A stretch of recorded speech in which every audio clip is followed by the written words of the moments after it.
A college football tradition like no other. Yes, sirree, boys and girls. Or a guy that just won't leave. Wow, that is sad. The Dave Hooker Show. YouTube, Apple, Spotify, and the free Off the Hook Sports app. A presentation of Off the Hook Sports. Back to Dave Hooker.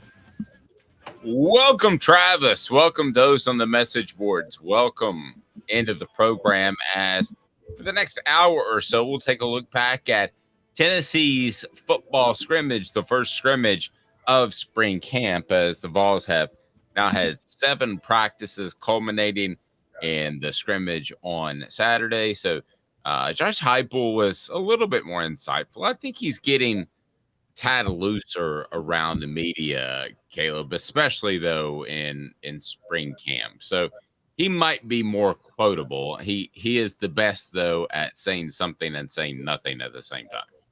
Yeah, he gives a little bit away nowadays, a little bit more than he gave 2 years ago. Even from the scrimmage, there were a few things he said that I think that we'll get into kind of stood out a little bit that were, I think, I wouldn't say good news for Tennessee, but the only news you would have gotten would have been bad news, and it revealed that there was no bad news, if that makes sense. So I think that's good. That's a good sign for Tennessee. Well, and I think he's smart too, because this is a way different market. I mean, where does UCF rank among the teams that need to be covered in Orlando? Probably not very high, and it's not much of a sports city anyway. It's a transient city that doesn't have loyal fans. So, this is a totally different situation. I would have said the same for Danny White when he was hired. That's going to change in 5 years, 10 years. UCF's the biggest school in Florida. It is the sleeping giant of college football. I'm telling you. No, I agree. Are they getting covered though? 50 media members a day. Probably not. I mean, Orlando, there's so many other things to cover in Orlando. You're right, on a regular basis. So I mean, that I think is a bigger challenge than most people realize. I mean, other than, I guess they've all grown now, but back in the day, Knoxville was definitely, I thought, the toughest SEC media market, because Vanderbilt doesn't count, because that's Vanderbilt. Oh, you're absolutely right. Knoxville probably was the largest media market where there was no pro team. And even when the Titans came, and you know this, the Titans went to Nashville, the Grizzlies came to Memphis, and the Predators came to Nashville. None of that is in the Knoxville market. Knoxville's a totally separate market from Nashville and Memphis, completely. They're almost more Atlanta than Nashville. Totally agree. It's today's tough question, and it's brought to you by AndyMasonRealEstate.com. He'll save you thousands, if not tens of thousands of dollars. He brings you today's tough question. Today's tough question.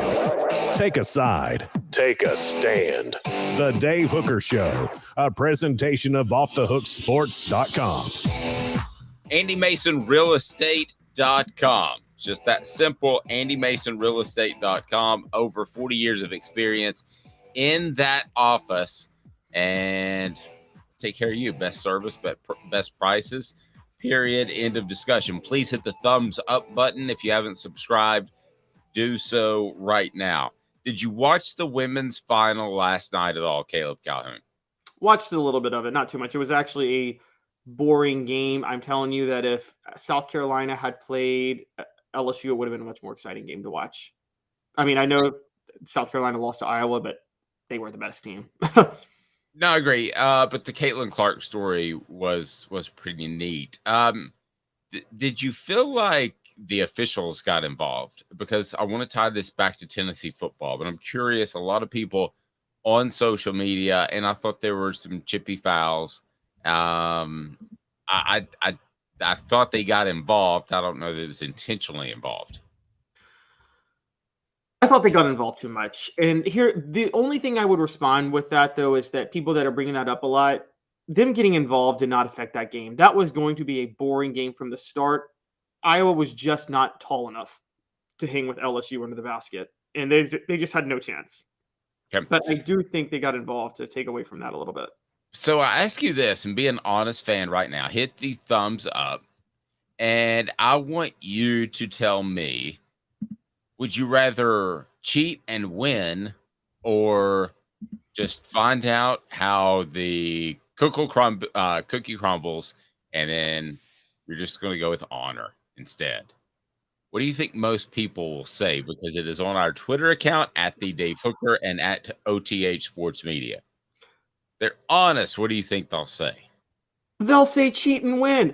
Have you asked, has any Tennessee football fan ever said, I regret how the 2004 Florida game played out because of that personal foul? That should not have been a personal foul on Dallas Baker. Oh, nobody's going to say cheat. Yes, they are, if they're honest. Our crew. Dave, do you think, why did Tennessee accept that penalty then? Why did they accept the personal foul penalty in 2004 against Florida? That was not a personal foul. You know the one I'm talking about, right? That set up the Will Hoyt game winner? Yes, I know. That was not a personal foul. You didn't see Tennessee come out and say, well, Jonathan Wade shoved first, so we shouldn't accept this personal foul. Nobody said that. Okay. Cheat to win is always the answer. Billy Bob Cooter says we appreciate that because you're being honest. So thank you very much. We've got more people that love cheating. Cheat to win is always the answer. Define cheat. I'm going to win, but depends on what kind of cheating. Okay, like I thought that LSU got a ton of favorable calls. You come away from that game at all saying, I don't know, really shouldn't have won that one. I mean, that's kind of, I don't know. Does Florida come away from the Jabbar Gaffney catch and say, really got away with that one? Probably literally said that in the post-game interview. Yeah. Spurrier is the only coach that is honest about it. So on our Twitter feed, and I love you guys. So right now it's 55% say honor is more important. Just my gosh. Yes, 44% say cheat and take the trophy. So thank you very much, loyal fans. Those fans and Dave Hooker, you know who you guys are? Do you remember that sportsmanship commercial years ago where it was like they had this the ball goes off the guy's leg? Yes, and he's like, I touched it. Yeah. Yes. Coach, I touched it. Dave is definitely the guy that would be like, I touched it. Man, that commercial makes me mad to this day. For some reason, I wouldn't do that. That's about the only thing.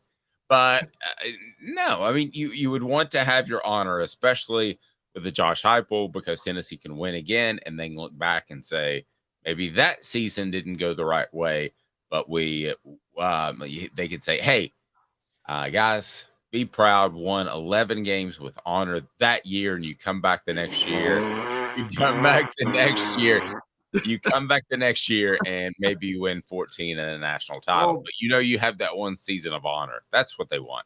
That is the lamest thing I have ever heard in my life. No, you take the win when you can get the win. Okay, so does LSU feel bad at all? They got 1 million calls yesterday. Should 1998 Tennessee's football team, should they feel bad at all that they got a ton of breaks? They did. I think they got. I'm gonna. You know what? I cannot wait to speak to Fred White to defend him and his honor on Friday. Yes. Speaking of this, because I think the narrative around the '98 team is so unfair. They had more breaks work against them than breaks work for them. Jamal Lewis went down with a season-ending injury. How is that a break? Well, but they played the third-string Florida State quarterback. They had the bizarre Arkansas fumble. Florida imploded inside the 5-yard line, even though they had more yardage in the Florida game. They had a lot of breaks. Okay, let's break these down, for no pun intended. Okay.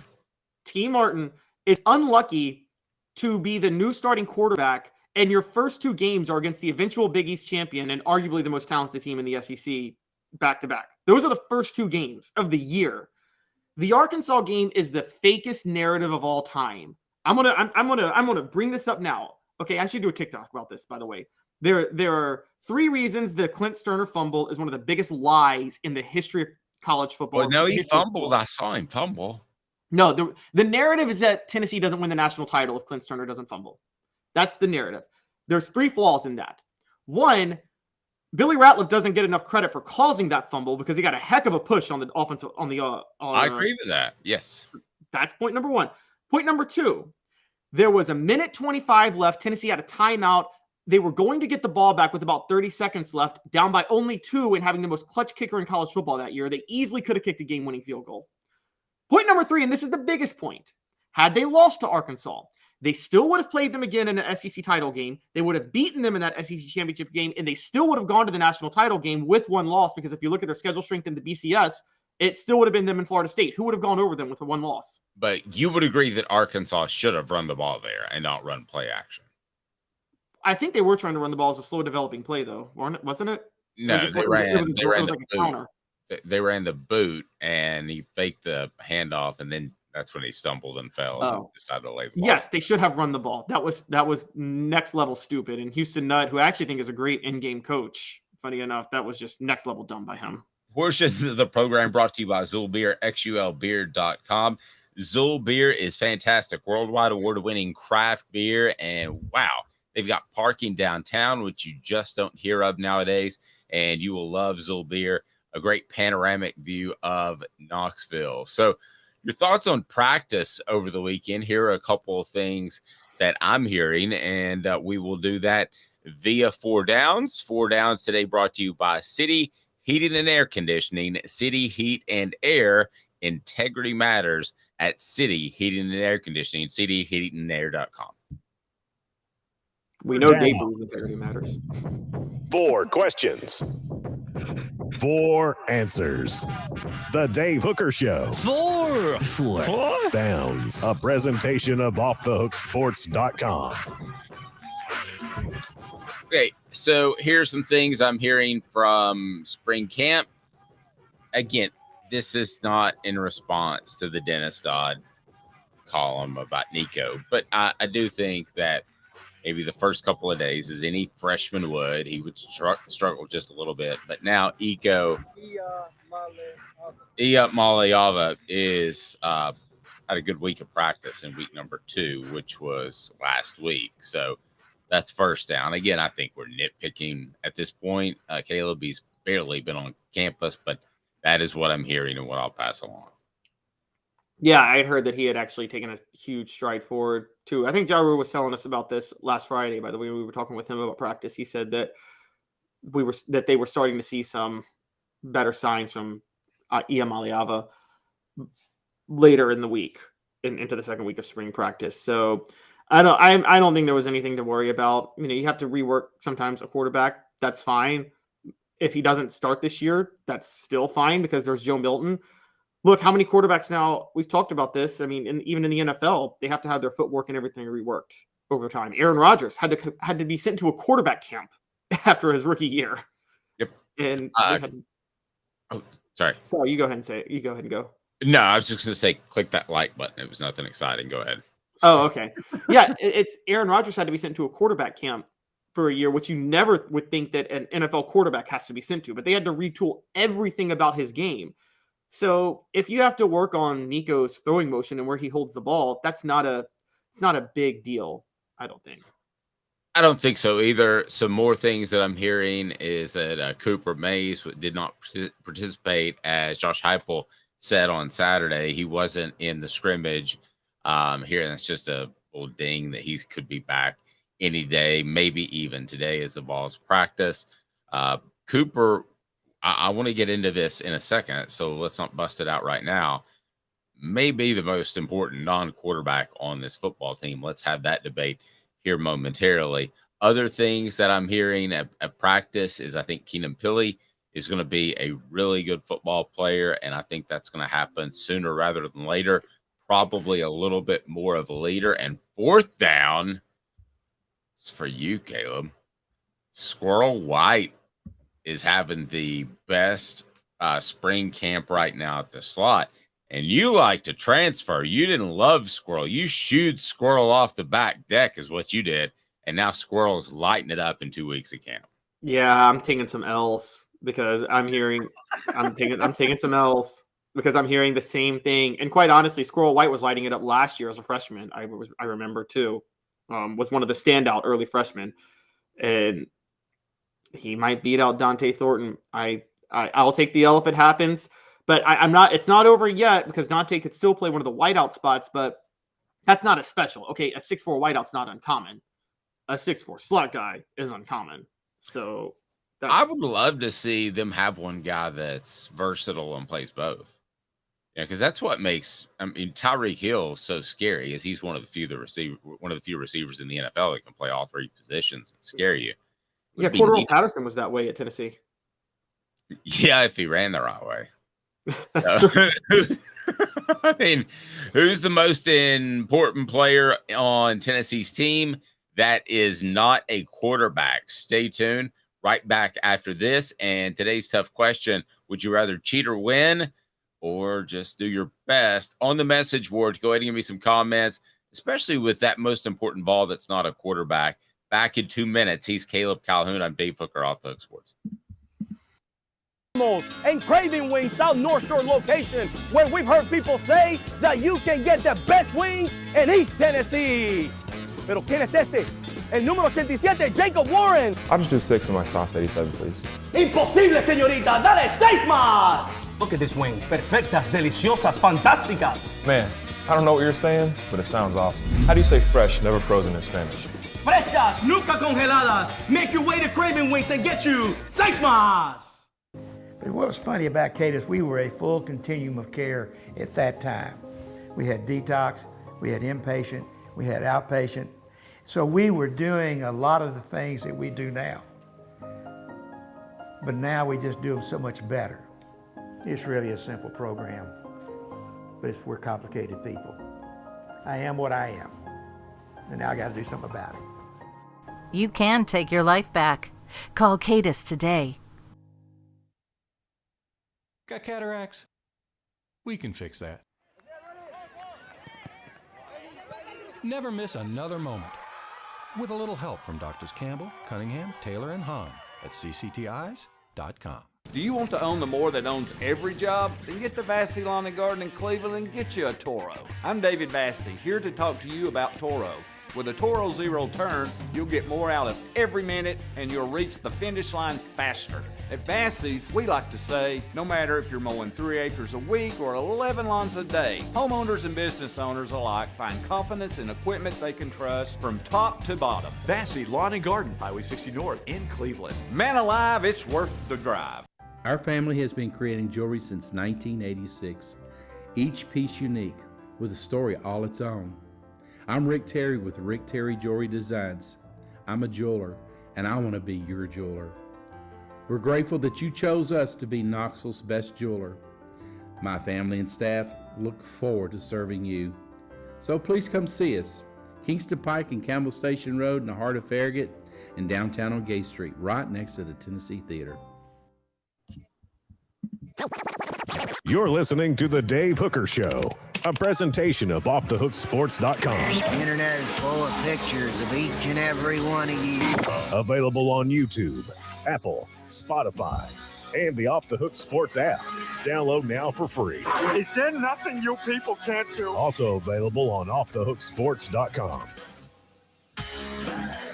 Caleb, I'm mad at our audience. They're the best audience out there because I think they stole away the whole theme of this segment. Welcome back to the program. He's Caleb Calhoun. I'm Dave Hooker. As I mentioned before, Cooper Mays out of Saturday's scrimmage. I think he'll be back today or possibly tomorrow, but it is a Monday, Tuesday, Wednesday practice week. So then you have the Easter break. Would it be horrible to hold him out for the entire week? I mean, they could. I think we'll know a little bit more on offthehooksports.com today. But the most important player that isn't in a quarterback room is whom? And this is who the message board says. So Elias has Jalen Wright. I think he could have a breakout year, but I think Tennessee has some depth there. Mr. Jones says Cooper Mays. And then Elias says Jalen Wright has the potential to be the best receiver on the field, best player on the field, excuse me. And then Rebecca says Cooper Mays. It all starts with him. He has to be dialed in all the time. I think it is Cooper Mays, Caleb. And from what I've heard from the first 2 weeks of spring camp, they think it's Cooper Mays too, because it doesn't look like Jordan Addison is ready. So if something were to happen to Cooper Mays in the season, and remember Addison Nichols, right? Not Jordan Addison. Jordan Addison's the USC receiver, I think. No, yeah, not him. But if he shows up, I'm sure they can find a spot for him. Addison Nichols. So if Cooper couldn't go, they might have to reshuffle the offensive line, which you never want to do. And if you do, you're going to do in preseason camp usually. Obviously, you do not want to have to do that. I think Cooper Mays is the most important non-quarterback on this football roster. On offense, you're right. I don't know if I can go all the way there because I have come around to somebody you brought up last week based on the reports I've been hearing and the reports you've been hearing, which is that I think Keenan Peely might be the most important non-quarterback now. Okay. We know how bad Tennessee's defense was when Jeremy Banks was suspended last year against South Carolina. Keenan Peely is... It wasn't good even before he was suspended, but... Oh, you're right. Well, it wasn't good, but it was okay. We might get like 3 to 4 stops a game. I think South Carolina scored a touchdown on all but one possession in that game. It was insane. It was like transformatively bad, like historically bad against South Carolina. And I think that Keenan Peely is there to fill the role, to fill the void Jeremy Banks left. And it sounds like he's doing it early on. So I got to go Keenan Peely at that point. Which I wanted to ask you, Dave, because one good sign, I think, for Tennessee, does this still apply? This used to in football. It used to be, wasn't it, that if the defense was ahead of the offense in spring, that was good news. But if the offense was ahead, that meant your defense was going to be awful. Yes, that's still very, very true. Okay, so it sounds like the defense right now is ahead of the offense in spring ball. So that's one decent sign for Tennessee right now. No, you want to be ahead. If they weren't ahead, that there'd be an issue. Elias says defensively, it's Beasley. Aaron Beasley. It surprised me he led the team in tackles for a loss last year. So I think that's a significant one. But Keenan Peely, I think, can step in there and free up Beasley. So maybe it is Beasley on the defensive side. The defensive side's a little bit more challenging. At some point, Caleb, a defensive back has to emerge, right? Whether it's Jalen McCullough without the off-field issue that may have not been his fault or whatever, a guy's got to take a next step. Right? I think McCullough's going to have to be the one to hold the unit together. I don't know if a cornerback has to emerge. One didn't last year. I mean, it's... And as we talked about it before, that's typically a natural skill set. If one was going to emerge, he probably already would have emerged. For those that haven't heard our take on the program before. Somebody has to emerge, even if it's the Matthews kid or the Gibson kid, the 2 incoming freshmen. Somebody has to emerge. So, Dave, you covered this team, so I got a question. Is the cornerback play right now to you worse than it was on that 2000 Tennessee team, the one right after Deion Grant? I know he didn't play cornerback, but the one right after all those secondary players went pro?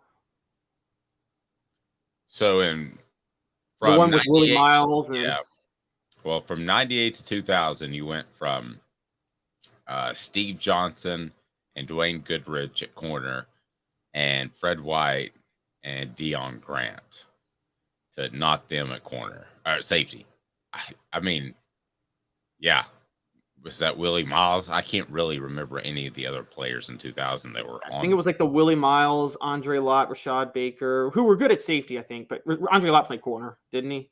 And Lott played corner. He turned into a good player. It just seemed like there were a lot of guys that didn't get a lot of playing time.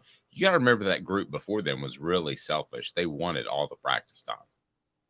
Oh, they wanted the practice time. It was, yeah. I mean, you got a championship to play for. You need the practice time, so. Yeah, and they thought they had too. And I still say that 99 team's better than 98 team because they allowed T. Martin to do more things. They did, including things they shouldn't have allowed them to do, like calling a play action on 2nd and 3 when they're in field goal range against Florida down by 2. Did you remember that? Right I'm saying you're in field goal. It was right after the Deion Grant interception. I'm sure we were all I'm sure you were covering the game. I was watching it. I'm sure you all thought after that Deion Grant interception in 99 Florida that Tennessee was certainly going to win that game at that point. Now, this question for you. So who isn't replaceable on this Tennessee football team? Well, we got Cooper Mays and Keenan Peely are not replaceable. They're not. Okay, but they're the ones. And Peely's a little bit of a reach for you. I mean, he just showed up on campus, but I'll give you Peely. By default, being competent makes him irreplaceable. I'll give you Peely, but Omari Thomas. It's probably the next tier. They could survive, but it would be a major blow. So the top tier is just can't lose them. The second tier is ouch, this is going to hurt. Okay, what about Gerald Mincy? I think he's going to emerge in the top tier this year. I think he'll emerge. I wouldn't put him there as of April the 3rd. Okay. There is no receivers irreplaceable. The receivers are all replaceable. Just because there are other good ones. Yes, exactly. There's so many good ones, and Josh Heupel's system allows for so many of them to be good too. McCullough, I would say McCullough. I would go and do McCullough. I would give McCullough that. I mean, he's the only experienced safety out there. Coming up, can anybody beat Georgia but Georgia? Is it basically in their hands, even though Stetson Bennett is gone? Portions of the program brought to you by Campbell, Cunningham, Taylor, and Hahn. Campbell, Cunningham, Taylor, and Hahn. Stay tuned. Can somebody beat Georgia beside the Bulldogs? I think I have a team. I'll tell you after this, 2 minutes. I know you like the heat. You got to try my signature sauce 87. Dude, you know I love you and I love to try your wing sauce, but when it comes to wings, I need them really hot. I hit 105 on the radar gun. I need to be pretty spicy. Yeah, I know that, man. Look, if sauce 87 isn't enough for you, I guess you can try the Holy Moses or the Grim Reaper. Now we're talking. Take it from these Farragut admirals. When you're craving wings, it's got to be Craven Wings. Visit them online at cravenwings.com. With all that sun, sand, and salt water, the beach is a very relaxing place. Unless you wear contacts. Ow! Open your eyes to the best the beach has to offer with LASIK vision correction from Campbell Cunningham Laser Center. Hi, Mike Davis here with City Heating and Air, reminding you to always dare to compare. Our team provides quality local heating and air service, installation, and maintenance across East Tennessee. We use only the best equipment like American Standard heating and air conditioning for your residential, new construction, or commercial needs. Honesty, dependability, and customer satisfaction have been the cornerstones of our business since 1961. City Heat and Air. Dare to compare. Before Cadis, I was really heavy into the drug culture. I was selling drugs. I was just constantly in pain. I was missing like a good support system in my life. Cadis has given me everything that I need in order to successfully have a wonderful recovery, in order to have a life that I didn't even know was possible. And it's not just about me anymore, and I love that. I absolutely love it. You can take your life back. Call Cadis today.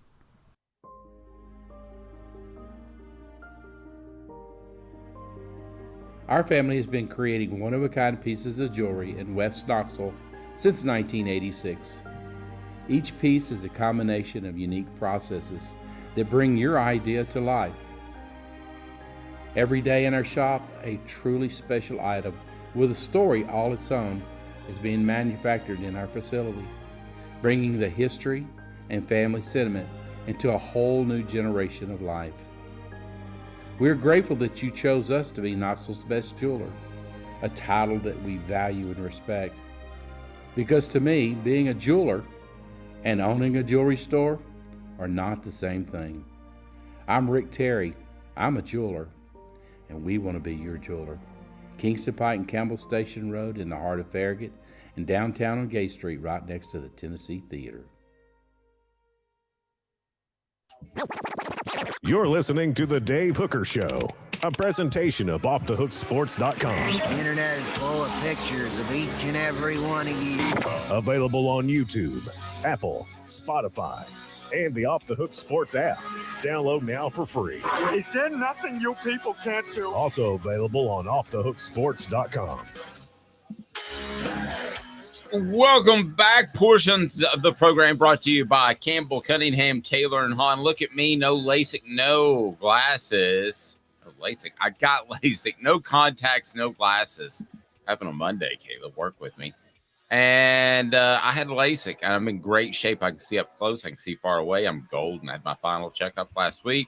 They are awesome, and they care about me. Found another issue that my other eye doctor was able to take care of. They also have different eye vision centers. They're awesome. Cataracts too. They can take care of that. It's awesome not having contacts or glasses. So he's Caleb Calhoun. I'm Dave Hooker, Off the Hook Sports, And again, Campbell, Cunningham, Taylor, and Hahn, their doctors are local. So there was a column over the weekend, and it concerned the University of Georgia. And basically the context was, can anybody beat Georgia but themselves? I ask you that question. What the age? What the? What was he thinking? Release the hounds. The Dave Hooker Show. Keep cool. A presentation of OffTheHookSports.com. Can anybody beat Georgia but Georgia this year? You know what I mean, Caleb. They have to show up like they did against Missouri last year. They have to show up with a B-, C+ game. Not even tank it. I'm not talking about a D. I'm talking about a B-, C+ game and lose. Can they show up and that happen to these Georgia Bulldogs that return, I believe, 73% of their production on defense and somewhere along the lines of 60-something on offense? Pretty impressive group coming back a year after they won their second national title with a bunch of new guys on a vaunted defense. Yes, but not on their – I don't know if it's on their schedule, on their regular season schedule. I think that Tennessee is the best chance to beat them on their regular season schedule. If you look at their schedule, it's just – it's another awful schedule. I mean, they're the toughest for them outside of Tennessee is probably a trip to Auburn, because as much as I despise him as a human being, Hugh Freeze is a great coach, but it's Hugh Freeze's first year. So I don't think Hugh Freeze is going to have the horses to beat Georgia this year. I think that the closest is probably Tennessee. They get Ole Miss at home the week before, but that's at home. You think they're losing to Lane Kiffin at home? Hugh Freeze could stack some stuff in the offseason because that would be a monster win. That could be one of those where you save some stuff. But you're right. I mean, yeah. Georgia's going to be a 13-point favorite. Right, exactly. I think the best chance to beat Georgia is, not trying to tease anything, guys, but maybe the next Kirby Smart, Nick Saban, the team they might face again in the SEC championship game. I'm talking about LSU.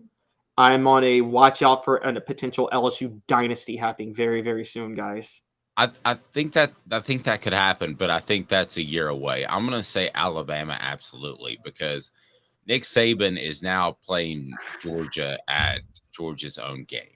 Okay, so he's saying, I'm going to go back to being a little bit more conservative. I'm going to control the ball. I'm going to have an equal emphasis on defense. Now, this is the opposite of what Josh Heupel is doing. I think it's the best thing for Josh Heupel, and eventually I think he will tweak that in that you have more of those 4-minute offensive drives and you have more defensive players that you can provide depth when your team's going up and down the field. But right now, the two teams that are going to be successful running it a little bit more conservatively at the elite level are going to be Georgia and Alabama. And if they're playing the same game, I'm going to take Alabama. I think that Alabama can beat them in an SEC title. I'm not disagreeing with you on LSU. I just want to see it. I think that I'll take Nick Saban against Brian Kelly right now, and I want to see that talent at LSU, which it probably will, get to the Alabama level. All right, I'm going to totally disagree with you on this. Disagree away. Let's get heated, Dave. Let's go. Put your boxing gloves on. No, I think Alabama's the 1 year away. I think this Alabama team that we're going to see this year would get obliterated by Georgia. I don't think the talent is there on Alabama this year. They're either going to have the worst quarterback in the SEC starting for them, or they're going to have a freshman who hasn't started at all this year and who is not Bryce Young. And so I think this is a rebuilding year for Alabama, and I cannot believe I'm saying those words are coming out of my mouth. But Alabama is going to have a rebuilding season this year. I could see 8-4. Oh, well, I don't think that's going to happen. Let's remember this. I mean, they lost 2 games at the last second to Tennessee and LSU. They won 5 in the last second, it felt like. Was that? Yeah. It seemed like they won 5 in the last second, though. So. Well, that's true. You can play that either way. But the reason I don't think that Alabama will be in as much of a rebuilding year, and you got to remember, Georgia is replacing their most successful quarterback of all time, Caleb. So that's not rebuilding as far as top to bottom, but you lose that dude. I mean, would you rather lose Peyton Manning or 4 good defensive players? In retrospect, Peyton Manning. but most cases you would save that quarterback. So, I mean, they have to replace that guy. He was so money in the fourth quarter, so there's a rebuilding effort there. Would you rather lose Stetson Bennett or Bryce Young? Come on. No, I would. No, definitely, I would rather lose Bryce Young. There's no question.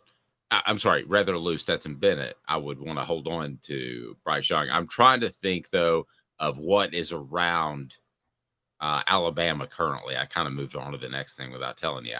What does Alabama have in terms of skill position players? Because as good as Bryce Young was, I think he had a bunch of guys in the skill position players that weren't very good. They take a step up in that regard for Alabama standards. See, this is the thing. Nick Saban Alabama can beat them on a B day. Alabama absolutely could, but Georgia's not going to have a B day when they face Alabama. See, I think LSU. They had a B game in the semifinal last year. They admitted to it. Yes, but again, it's Ohio State's not Alabama. I think Kirby Smart wants to beat Nick Saban every time he faces them. And it's a little bit different. I'm still on the part of this is who are they going to have the B day against? I'm sorry. I'm higher than you on Brian Kelly. They do have their quarterback back. They had a top 5 recruiting class, which, by the way, you talk about politicking and recruiting all the time. You've educated me on that. There's politicking with LSU recruiting. Louisiana recruits are the most underrated recruits in all of college football. If you look at where their star ratings is and how many of them go to the NFL and turn into superstars. True. They are Nashville kids are the most overrated in the country. I'm going to say it. I say it. Tennessee fans, you can get mad at me all day. Nashville recruits are the most overrated recruits on recruiting services. They are so far. I think that has to change just from a number standpoint. At some point, 5-10 years from now, I think it has to change. But anyway, yes, it's kind of like you look at Aaron Rodgers and you're like, forget about those other Bill Tedford quarterbacks. That guy's really good. I just think at some point it has to be a good area. You might be right. It's got to change at some point. But since I've been covering, Nashville kids have been the most overinflated recruits by far. And Louisiana kids have been the most underrated recruits by far. And maybe it's because LSU fans don't get on the internet. Maybe they don't know what it is yet. And so there's no reason to politic for LSU fans. But they got a top 5 recruiting class that was very Louisiana heavy this past year, if you look at it. And so when you say politicking for LSU, I don't think there's politicking for LSU to get better ratings. I don't think Brian. No, that's my point. Yeah, I don't think Brian Kelly's the type of coach that cares. I think they have high ratings anyway. I always thought the only reason they got dinged a little bit, which I never did this when ranking a guy, and I didn't do star ratings and all that stuff, but I never mentioned grades. And I know there were serious grade issues, much like Memphis at one point, inner city Memphis and inner city New Orleans. And a lot of kids that could play, and you know their name now, could not get out of those two areas. And I wonder sometimes, I always wondered if a guy was a 3-star instead of a 4-star, was it because that analyst knew he wasn't really getting into school, so the 4-star gets more clicks? I always wondered that a little bit with Memphis and New Orleans kids. Yeah, but the big difference is since the advent of the lottery scholarship, which came in 2003, I think, to the state of Tennessee, Tennessee has held at least some bit of a standard, not like a high standard for athletes, but some form of standard. I don't think LSU has any standard. I think LSU is like West Virginia at that point. I mean, Virginia. You've got to go to West Virginia and watch a football game. West Virginia has zero academic standards, guys, for their athletes. It's a notorious thing. Not Pat White. Listen to myself. Rich Rodriguez built that program on basically DMV athletes who couldn't get into any of the DMV schools. DMV is, for those that don't know, DC, Maryland, Virginia. That DC area right there. I learned that when I was up in that way. All right. So the reason they call up here, you don't go to the DMV, you go to the MVA to get your license because it's too confusing to go to the DMV. Yeah. And then right down the road, there's the CIA and DEA and all that good stuff. So a lot of acronyms in your area, but yes, once you learn the DMV, you feel like you're really hip to that area.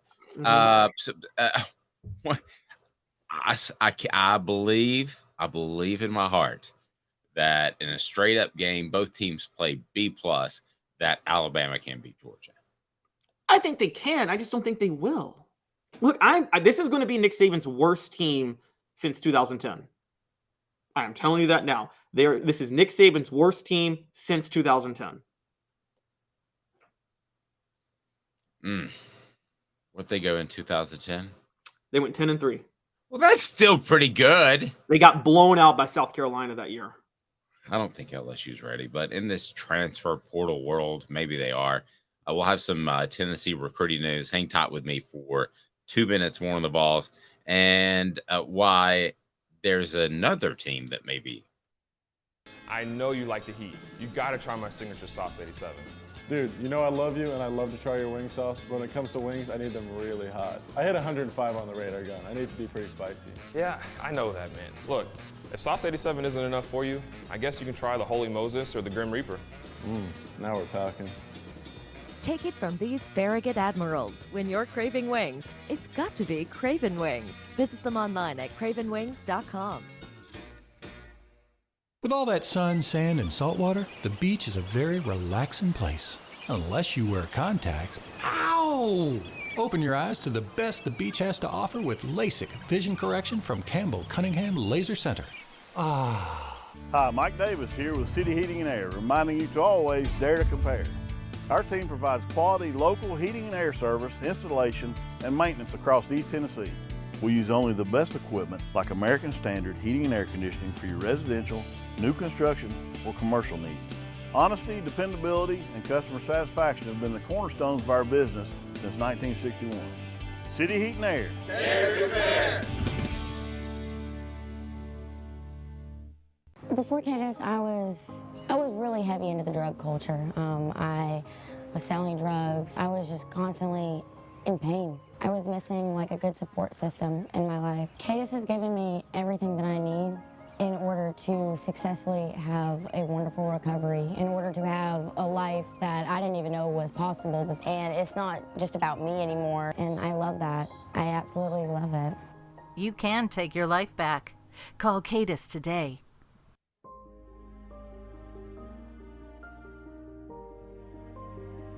Our family has been creating one-of-a-kind pieces of jewelry in West Knoxville since 1986. Each piece is a combination of unique processes that bring your idea to life. Every day in our shop, a truly special item with a story all its own is being manufactured in our facility, bringing the history and family sentiment into a whole new generation of life. We're grateful that you chose us to be Knoxville's best jeweler, a title that we value and respect. Because to me, being a jeweler and owning a jewelry store are not the same thing. I'm Rick Terry. I'm a jeweler, and we want to be your jeweler.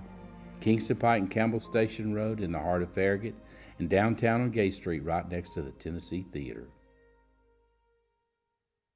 The Dave Hooker Show, a presentation of OffTheHookSports.com. The internet is full of pictures of each and every one of you. Available on YouTube, Apple, Spotify, and the Off the Hook Sports app. Download now for free. Is there nothing you people can't do? Also available on OffTheHookSports.com.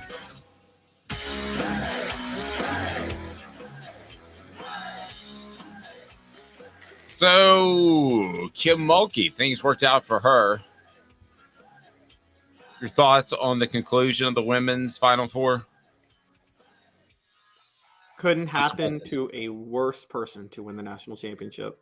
And that's in a sport that has Gino Auriemma.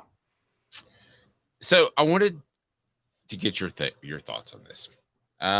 First of all, it was incredibly disappointing because I think for the first time in a long time, and I'm talking about UConn, Tennessee dominance days, the women's game took over March. I think this is the Caitlin Clark March. And no matter what happens in the championship game for the guys, I think it's the Caitlin Clark March. I think we all watched she had the 40-point triple-double. She was fantastic. I think it'll always be that. So, nevertheless, you do have an LSU team that enraged social media. And I'm not sure how much of the game you watched, but at the same time, Give us a little bit of background for those that don't know about Kim Mulkey. You say she's a terrible human being. I wasn't aware of some of this. Let me hear it from you. So this was right on the heels of the Art Briles scandal in 2016, the Baylor scandal. And I want to be fair, it's a little hazy on how much Art Briles should be held accountable for that. I'm going to be fair to him on that. It was just there, but we know it was a bad scandal. You know the scandal I'm talking about, Dave. Right, but let's give a little bit more context for those that don't. It was essentially sexual assaults and just really, really poor behavior that was criminal was being covered up, we believe, by the football program, so it didn't get to a legal level. Basically, is it right? Yeah. Exactly. It was what every coach has probably tried at some point in their life, except it was widespread and it was common. Show up, and that's how you do business. And it went all the way to the top at Baylor. Right. It went all the way to the president, Ken Starr, at the time, who ironically was the guy that led the impeachment charges in the 90s over the Monica Lewinsky scandal. Right. So, yes, it went all the way to the top. Within months of Art Briles getting fired over that and Ken Starr stepping down and everybody getting in trouble, Kim Mulkey comes out and says, if somebody's around you and they say, I will never send my daughter to Baylor, you knock them right in the face. That's what she said. So why do you have a major problem with this? I think it is one thing to try to reform the institution and stand for your institution and say, we want to be better going forward. I don't want this to be a stain on Baylor forever. It is another thing to be defiant. This was a defiant quote to say, who cares what happened at Baylor? And who cares what our football team did? And I don't care how anybody feels. This was a legitimate concern. By the way, I said the same thing because in case you, and for those of you who don't remember, Tennessee was just on the heels of settling a sexual assault lawsuit with, there was a group that filed it. Remember that in 2016 when Dave Hart had that cringe press conference with all the coaches? Oh, yeah, I do. Oh, that was and I thought Butch Jones should have been fired then. The minute Butch Jones said this is hurting Tennessee in recruiting, I'm like, that you should be fired on the spot when you say something like that. It was the issues that were coming up against Tennessee were, you could question some of them. The A.J. Johnson one, he was found innocent. They re-drug up the Peyton Manning one in part of this lawsuit, which was like, that was 20 years old. That was stupid. You can address those, but what you don't say is, stop calling us out for sexual assault. It's hurting us in recruiting. You should be fired on the spot when you say something stupid like that. Okay, I read it as there was a small problem, which that's relative. It was a widespread problem in the football department. But if she's talking about whether or not you should send your kid to Baylor and you're basing it just off that scandal, I think that would be stupid because I don't know this. Baylor may have an incredibly safe campus. There may have just been a little group of people that were unsafe, and they were also football players. So I'm trying to. I'm tired of hearing about the scandal. What? She also said, "I'm tired of hearing about the scandal." Within months. Yeah, that's all it was. Like she is. And by the way, and also I'm going to say this with Kim Mulkey. If you're one of her players, she doesn't back her players that much, and that's always annoyed me to a certain degree. I feel like, where was she yesterday when all the stuff was coming at Angel Reese? You know, you can feel however you want to feel about Angel Reese doing this at the end. The fact of the matter is, she was doing that to Caitlin Clark because Caitlin Clark had been doing that the whole tournament. I defended Caitlin Clark. I'm defending Angel Reese. You have every right to do it. If you want to talk trash, fine, but then don't complain when you lose and someone talks trash to you for losing. Okay, but here's the question I have for you. You have somebody that is a proven winner, and the last time they did something like this, where you could look back at their past and you could say there's a questionable thing going on, would be really with the basketball program. It would be Donnie Tyndall, because he had the unresolved issues of grade fixing, and then you would say Bruce Pearl. They really haven't done anything like this. I've heard nothing from a Josh Heupel. I heard nothing. I heard some stuff about Jeremy Pruitt when he was hired. I didn't hear anything bad about Butch Jones. Didn't hear anything bad about Derek Dooley. So you knew this going in. Don't you think, though, the Tennessee fan base would rather have Kim Mulkey and a national title today than they would having their honor and Kelly Harper, who seems to struggle to get the right players in the game? Yes, I do. I don't think it's right, but I do. I mean, put it this way. It's very similar to the. Let's compare the Kim Mulkey thing that what I was talking about to the Greg Schiano thing in 2017, because I'm going to be honest about Tennessee fans nixing the Greg Schiano hire. If Greg Schiano had the same scandal, but it was Nick Saban, they wouldn't have nixed the hire. Yes. Were they up? What the problem is, people need to understand this is how sports works. Your success has to outweigh your scandals. And Greg Schiano did not have enough success to outweigh the baggage that came with him. It's the same, by the way, with athletes. And I've said this for a while. People talk about both sides of the debate. People say Tim Tebow was blackballed for his faith. They say Colin Kaepernick was blackballed for the stance he took. If Aaron Rodgers had that same stance, he wouldn't have been blackballed. Your success has to outweigh your baggage. It's just that simple.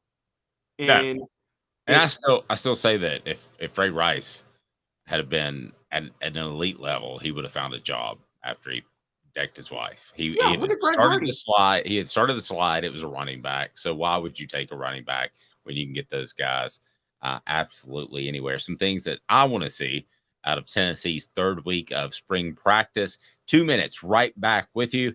Your thoughts. What would you like to see out of camp? What would you like us to keep our peepers out for? Give me some input on the message board. We greatly appreciate that. He's Caleb Calhoun. I'm Dave Hooker. Back in 2 minutes off the Hook Sports. And tell you something about Vassy Lawn and Garden. To own the more that owns every job, then get to Vassy Lawn and Garden in Cleveland and get you a Toro. I'm David Vassy, here to talk to you about Toro. With a Toro Zero Turn, you'll get more out of every minute and you'll reach the finish line faster. At Vassy's, we like to say, no matter if you're mowing 3 acres a week or 11 lawns a day, homeowners and business owners alike find confidence in equipment they can trust from top to bottom. Vassy Lawn and Garden, Highway 60 North in Cleveland. Man alive, it's worth the drive. Hi, Mike Davis here with City Heating and Air, reminding you to always dare to compare. Our team provides quality local heating and air service, installation, and maintenance across East Tennessee. We use only the best equipment like American Standard heating and air conditioning for your residential, new construction, or commercial needs. Honesty, dependability, and customer satisfaction have been the cornerstones of our business since 1961. City Heat and Air. Dare to compare.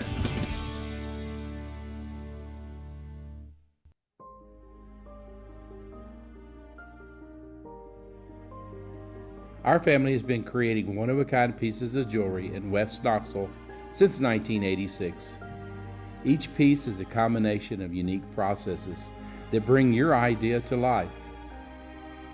Every day in our shop, a truly special item with a story all its own is being manufactured in our facility, bringing the history and family sentiment into a whole new generation of life. We're grateful that you chose us to be Knoxville's best jeweler, a title that we value and respect. Because to me, being a jeweler and owning a jewelry store are not the same thing. I'm Rick Terry. I'm a jeweler, and we want to be your jeweler. Kingston Pike and Campbell Station Road in the heart of Farragut, and downtown on Gay Street right next to the Tennessee Theater. With all that sun, sand, and salt water, the beach is a very relaxing place. Unless you wear contacts. Ow! Open your eyes to the best the beach has to offer with LASIK vision correction from Campbell Cunningham Laser Center. What's up, everybody? This is University of Tennessee tight end Jacob Warren, proud to announce that I'll be working with Craven Wings again this season. And I want you to give your all and try my signature sauce, Sauce 87, at either of the Craven Wings 2 locations, Chapman Highway in Seymour and South North Shore Drive at the Markets of Choteau. When you're craving wings, it's gotta be Craven Wings. Online at cravenwings.com.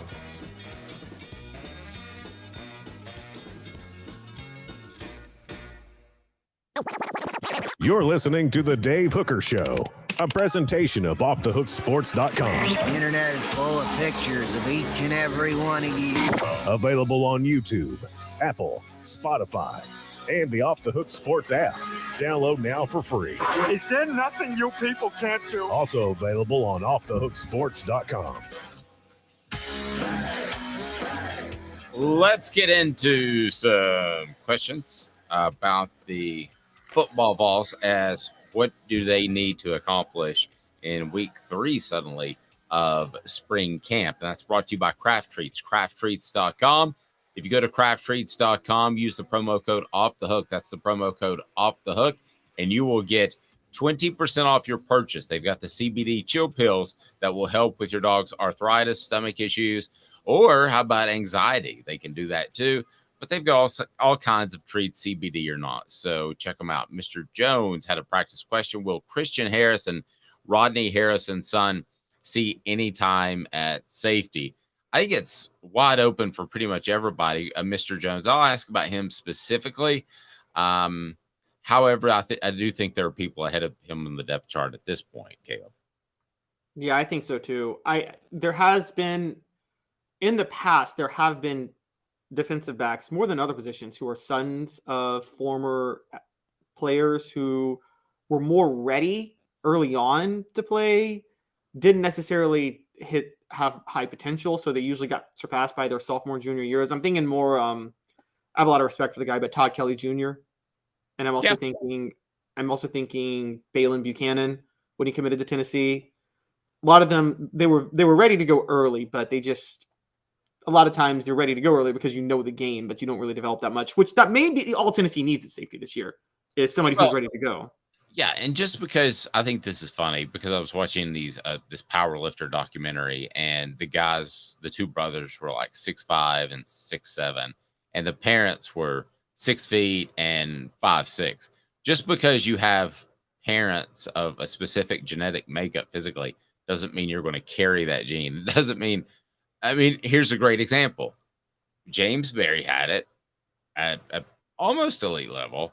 Eric Berry had it at an elite level, and the Berry brothers almost an elite level. Elliot and Evan. Yeah, I can't tell you if that was just work ethic, but to me, I think that genetics are not a guarantee that Peyton Manning's dad, Archie Manning, is going to have quarterback sons propping up left and right. And that's actually the craziest one, though, because Peyton Manning, you would think he had his dad's genetics because he became a great quarterback, but he did not have his dad's athletic ability at all. Not even close. They're completely different players. Yeah. Yeah. And Eli was closer to Peyton, I feel like, than his dad. But then here comes Arch, who's more like his granddad, Archie. Yeah, I mean, that's what we've been told at this point, and I would think so. So other things that you want to see develop at spring camp this week, obviously we want to see Cooper get healthy as he was held out Saturday's camp. I'll be interested to see if he's not, though, who they may put in that second string center position, because I'm not sure the guys behind him are ready. Could they give another guy some work there that plays guard currently? As far as the secondary, I want to hear more about, or the second level of coverage, I should say.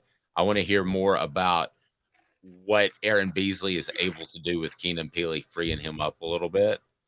So that's important. And then I think that, it's, Tennessee's defense won the day on Saturday by all accounts, but Caleb, they need to win the day on offense. We're dealing with just a couple of weeks left. I mean, you want your offense to look good to give Joe Milton some confidence in the offseason. Yeah.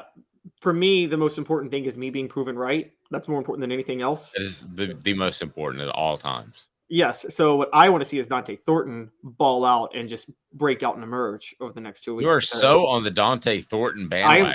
I was driving it so hard. If he lets me down, I'm going to be very, very, very disappointed in Dante Thornton. I'll be disappointed in him for you. How about that? So tomorrow on the program, we're going to visit with Blake Topmeyer, who's fantastic, covers the SEC for Gannett, and hopefully my voice will get a little bit better. Sorry you had to struggle through this. He's Caleb Calhoun. I'm Dave Hooker. This has been a presentation